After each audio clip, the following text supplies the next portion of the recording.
هذا الجالاكسي الأ 55 5G الجديد اللي أعلنت عليه سامسونج في مارس 2024. السلام عليكم. في هذا الفيديو الجديد اليوم غادي نهضروا على جالاكسي الأ 55، المواصفات ديالو والسعر ديالو، ونذكروا بعض الهواتف اللي بحالو في المواصفات والسعر، وأخيرا السلبيات والإيجابيات. نبداو مع التصميم صراحة عجبني. الظهر كيجينا مصنوع من الغوريلا جلاس، والفريم من الألمنيوم، والشاشة محمية بطبقة الغوريلا جلاس فيكتوس بلاس اللي كتعطي واحد المقاومة ضد الماء والغبار بشاشة الاي بي 67 حتى المتر تحت الماء لمدة 30 دقيقة متواصلة. واخا هكا كيخليوه بعيد على الماء خاصة ديال البحر، حيت ممكن الملح ديال البحر يأثر سلبا على المنافذ ديال الهاتف. والوان جذابة كتتناسب مع جميع الاذواق، كنقصد الايس بلو، ليلاك، ليموني والنافي. والسم كيبلغ 8.2 ملم، نوعا ما سميك شويه على بعض الناس، وعليه ممكن الشده ديالو متكونش مريحه بزاف. والملمس زوين، والهاتف نوعا ما ثقيل صراحه، 213 غرام، ولا كيشبه في الوزن وفي السمك الايفون 15 برو ماكس. ثم ندوزو للشاشه اللي كتجي بحجم 6.6 انش، حجم مناسب صراحه من نوع سوبر اموليد، ومعدل تحديث 120 هرتز، اللي كيدعم تقنيه الاتش دي ار 10 بلس، ومعدل سطوع اقصى كيبلغ 1000 شمعه، ودقه العرض 1080 في 2340 بكسل بحوالي 390 بكسل لكل انش. شاشة زوينة لجميع الاستخدامات، المشاهدة والألعاب وكلشي. الشاشة مبهرة كالمعتاد من سامسونج، وسطوع الشاشة الفعلي أسفل يعني تحت الشمس كتكون مزيانة، خاصة بدعم تقنية الفيجن بوستر اللي كيعزز من السطوع وكيوضح الألوان بشكل أكبر.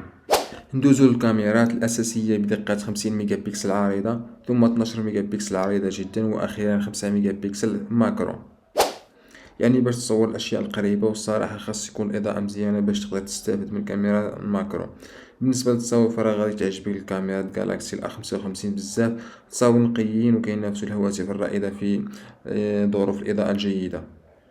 وكيدعم تصوير فيديو بدقة 4K مع صوت ستيريو ناضي وكامل ومتكامل، غادي تخرج فيديوهات ناضيين كاليتي. ثم كاميرا السيلفي بدقة 32 ميجا بكسل عريضة، عموما كتجيب تصاور زوين بزاف وفي ظروف الإضاءة الجيدة كما العادة. ثم كيصور فيديو بدقة 4K حتى هي، وكيخرج فيديوهات زوينين بزاف مع دعم للمثبت البصري في العدسة الرئيسية، وكيدعم ميكروفون إضافي باش يعزل الضوضاء. بمقارنة الأداء الهاتفي في التصوير مع الجيل السابق، كاين واحد التحسن في معالجة الصور. الألوان أصبحت مضبوطة بشكل أكبر، لكن مستوى التفاصيل والعزل ما كاينش واحد التطور كبير. بالمناسبة ما كيدعمش منفذ السماعات، ومنفذ الشحن البروتوكول ديالو يو اس بي سي تايب سي 2.0 فقط. كنت كنتمنى يكون كان اكثر، ما علينا. وزر البصمة مدمج في الشاشة، والاستجابة ديالو مزيانة ولكن ماشي الافضل. ثم الأداء، أي معالج الجالاكسي الأ 55 هو الوسيم ليكسينوس 1480 ثمانية الأنوية بمعمارية تصنيع 4 نانومتر، يعني تكنولوجيا 4 نانو متطورة وكتوفر الطاقة بشكل كبير. والشركة كتقول أن الإكسينوس 1480 كيقدم أداء أفضل بنسبة 53% في الرسوميات مقارنة بالجيل السابق اللي هو الإكسينوس 1380، وكيدعم شبكة الجيل الخامس، وكيجي مع معالج الإكسينوس 1480 رام متطور من نوع LPDDR5، وكاين 8 في الرام، وكاين 12 في الرام، وكاين 128 جيجا، وكاين 256 جيجا في الستوكاج. الغريب في الامر ان 12 في الرام و 128 جيجا في الستوكاج غابرين في السوق. الاداء ديالو ناضي بزاف وهارب في التطبيقات والبرامج وحتى الالعاب، يعني ما غاديش تلقى مشاكل بتاتا. والجالاكسي الا 55 اكثر من كافي باش تشغل الالعاب وانت مرتاح، البابجي وفري فاير الى غير ذلك. على ذكر البطاريه، الجالاكسي الا 55 كيجيب بطاريه ضخمه بحجم 5000 ميل امبير وشحن سريع 25 واط.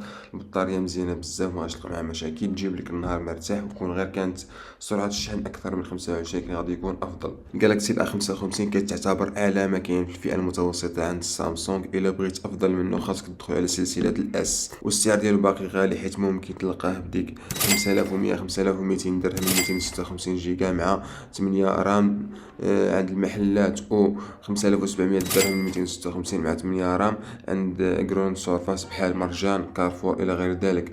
رغم انه ما بعتش بزاف على اخوه الجالاكسي الا 54 في المواصفات اللي كيدير حوالي 3750 درهم. نمشيو لفقرات السلبيات والايجابيات. اولا السلبيات، ما كيدعمش عدسه التصوير بورتري 2 اكس او 3 اكس، سرعه الشحن قليله مقارنه بالمنافسين، ما كاين لا راس شارجور لا بوشيطه لا والو منها لله ابل.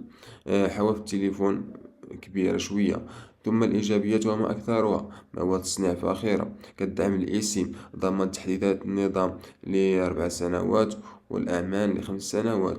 تجربة أداء ممتازة مع دعم الألعاب الثقيلة بفضل المعالج الجبار الإكسينوس 1480. صوت ستيريو متكامل، شاشة مزيانة بسطوع جيد في الخارج تحت الشمس. أداء ممتاز من الكاميرات صور وفيديوهات. إلا كان عندك الجالاكسي ال54 ما ننصحكش تفكر في الA55 على فروقات بسيطة. من الأفضل تستنى الجيل القادم، ولا ممكن تشوف الجالاكسي S23 FE، غادي يكون خيار ممتاز ومكانش شي فرق كبير في السعر. ندوزو لفقرة هواتف متشابهة. أول واحد هو الجالاكسي ال54 ديجا هضرنا عليه، ثم الريلمي 12 برو بلاس تقريبا كيف ولكن الريلمي أرخص في السعر، ثم الوان بلاس نورد 3 مع تفوق بسيط على الجالاكسي الA55، ثم الجالاكسي الاس 23 اف اي. هذا كيكون شوية غالي ولكن مزيان وكتعتبر من فئة الفلاج شيب. وكاين حتى الجالاكسي الA35 والجبار البيكسل 8 صراحة هو خيار ممتاز اللي بغى يجرب الاندرويد ديال بصح ننصح به بشدة. وعندك بعض الهواتف المستعملة مثل الايفون 12 برو وحتى البرو ماكس، والصراحة أفضل من هادو كلهم هو الايفون 13 نورمال مستعمل ننصح به هو بشدة. والصراحة كاين بزاف هواتف في السوق بنفس المواصفات وتقريبا بنفس السعر، ما عليكم غير تقلبوا. واخيرا واللي عنده شي تساؤل يكتبوا لي في التعليقات وانا غادي نجاوب، راه كنشوف التعليقات كاملين. ما تنساوش الدعم من لايك متابعة وبارطاج بثلاثة بهم ولا اللي عجبك فيهم، وتهلاو فراسكم.